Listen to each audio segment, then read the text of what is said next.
Driver vacancy ഉണ്ടെന്ന് അറിഞ്ഞു വന്നതാണോ? അതെ സാർ. Sit down. പേരെന്താന്നാ പറഞ്ഞേ? പറഞ്ഞിട്ടില്ല. എന്താ പറയത്തില്ലേ? പറയും. എന്നാ പറ. ആന്റണി. എന്ത് ഗണി? ആന്റണി. ഗുഡ് നെയിം, ആന്റി ഗണി.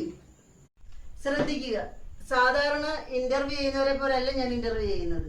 ഈസി ക്വസ്റ്റ്യൻ എന്റെ നിൽക്കേണ്ടവരില്ല, ബുദ്ധി കൊണ്ട് മാത്രം ഉത്തരം പറയുക. ക്വസ്റ്റ്യൻ നമ്പർ 1, ആലോചിച്ച് മാത്രം ഉത്തരം പറഞ്ഞാൽ മതി. കാള കിടക്കും കയറോടും. അറിയില്ല, പരമ കഷ്ടം. ക്വസ്റ്റ്യൻ നമ്പർ 2, മുറ്റത്തെ ചെപ്പിന് അടപ്പില്ല. അറിയില്ല, കഷ്ടം. ഇരിക്കണോ? പിന്നെ എന്തിനാ താനിവിടെ ഡ്രൈവർ പണിക്ക് വന്നത്? ഒരവസരം കൂടെ തരാം. ഒരു ചോദ്യത്തിനോട് ഉത്തരം പറഞ്ഞാൽ നാളെ താൻ ജോലിക്ക് കയറി. ലാസ്റ്റത്തെ ക്വസ്റ്റ്യൻ, കിക്കിരിക്കും കിളിയിരിക്കും ഉത്തരത്തിൽ ചത്തിരിക്കും. ആര്? നിന്റെ അപ്പൻ.